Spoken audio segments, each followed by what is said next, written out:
Hi everyone, welcome to this video on the economy. Let's start with a definition.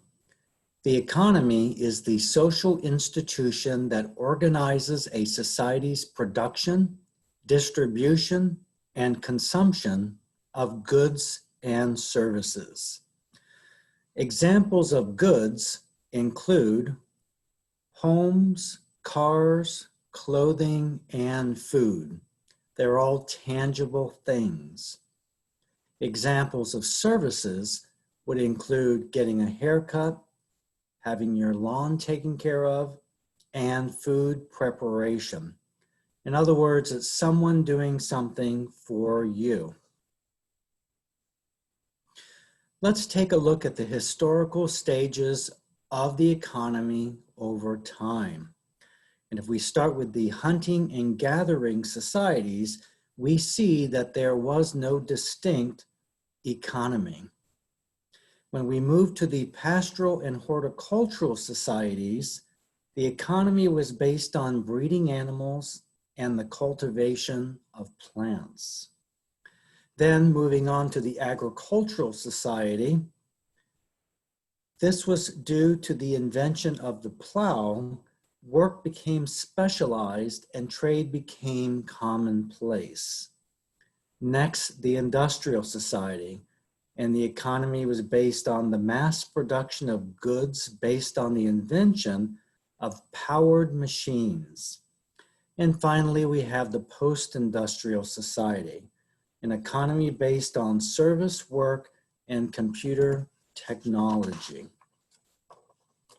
When we look at work in global perspective, we see that on the slide in front of you, very few people are working in agricultural work in the countries represented in the brownish orange color, while the countries represented in the green colors have a high percentage of their labor force working in agriculture. If we compare that to the service sector, you can see that the countries represented in the blue colors have a very high percentage of their workforce working in service, while those represented in the brownish orange color have very few people working in service sector employment. There are three major sectors of the economy. The primary sector refers to the part of the economy that draws raw materials from the natural environment. The secondary sector is the part of the economy that transforms raw materials into manufactured goods. And the tertiary sector of the economy is the part of the economy that involves services rather than goods. Let's take a look at the US economy. While 40% of the US workforce was agricultural workers in the year 1900, that is less than 2% of all workers today. That can be seen on the green line on the slide in front of you. There has been a decrease in blue-collar work. Blue-collar work is defined as a working-class person who performs manual labor. That is represented by the blue line on the chart in front of you. And finally, we have white-collar work, which is defined as a person who performs professional, desk, managerial, or administrative work, and that is represented in the orange color line, and you can see that the trend has been upward. There are four types of workers in the economy. Someone who is employed is someone who is currently doing any type of work for pay or profit.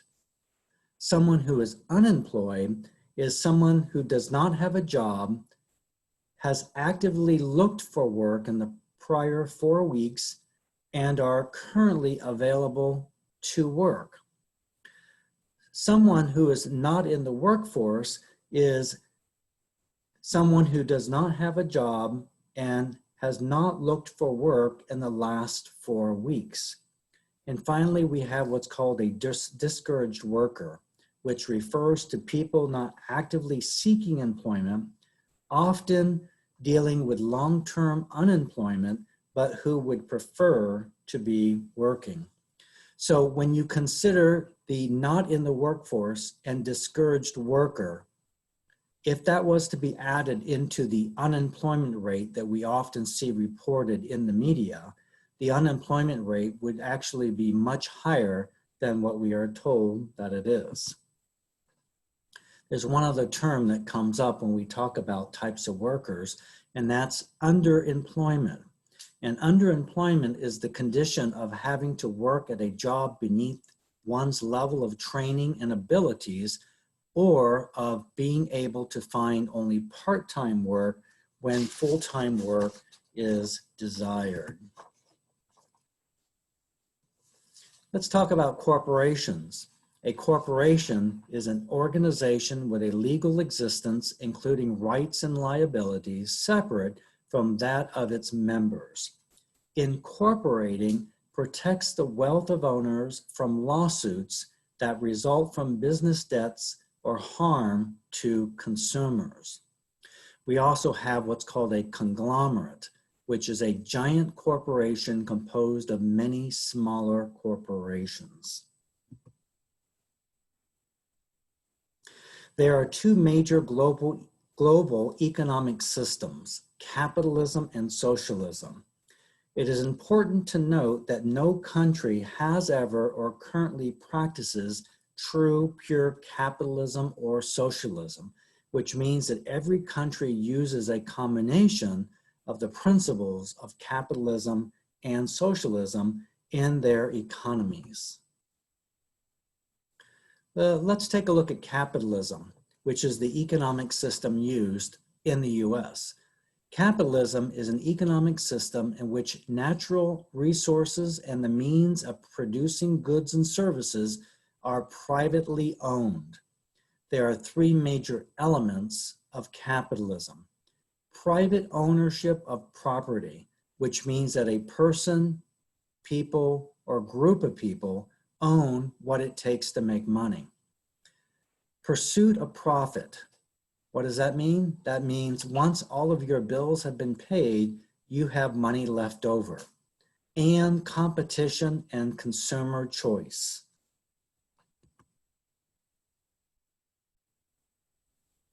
Socialism is the other major economic system, and it is defined as an economic system in which natural resources and the means of producing goods and services are collectively owned. There are three major elements of socialism, including collective ownership of property, the pursuit of collective goals, and government control of the economy. Now, I would like to differentiate between two important concepts, because what I have found is a lot of people, especially Americans, believe that socialism and communism are synonymous, the same, but they are not. Communism is a form of government, whereas socialism is a form of economy. You do not have to have socialism and communism work together. You can have a democratic political system with a socialist economy, okay? Neither system is perfect, neither capitalism nor socialism. Each will have its strengths and its weaknesses. I believe that socialism is highly misunderstood by a lot of Americans. And I believe that because this word socialism has a very negative connotation in the US and is quickly dismissed by many. However, I believe that if more Americans were to study what socialism is and how it can truly work, they would be very inclined to want to incorporate more socialist principles into our capitalist society and economy. I want to give you an example of a country that is democratic, like the US, yet practices a lot more socialism in their economic system than we do here in the US.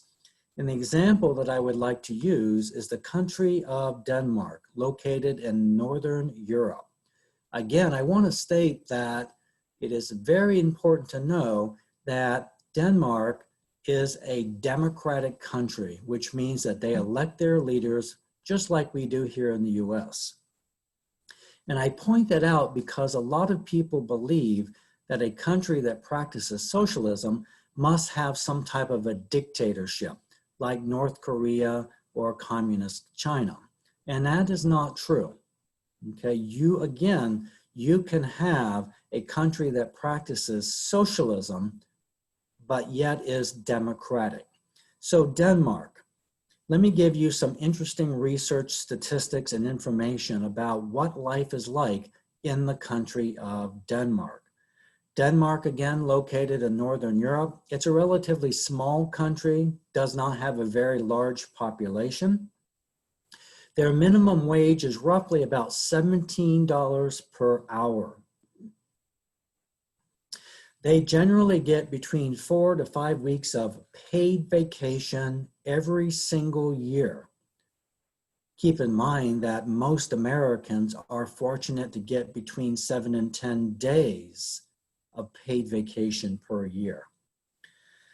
The Danes, as they are called, generally will get 6 months to 1 year of paid maternity leave. In the United States, there is no law that requires paid maternity leave.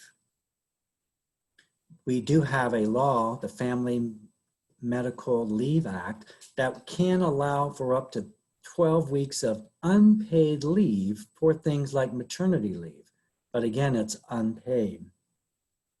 Hospitalization and health care is generally covered and paid for by the national health care system in Denmark. The number one way that most Americans go bankrupt is by getting sick and not having good insurance and or the ability to pay their medical care. When, for example, you end up going to the hospital in Denmark, when you walk out, you will not have a bill. That is clearly not the case in the US. And there is no college tuition for those students that are accepted into a public college or university.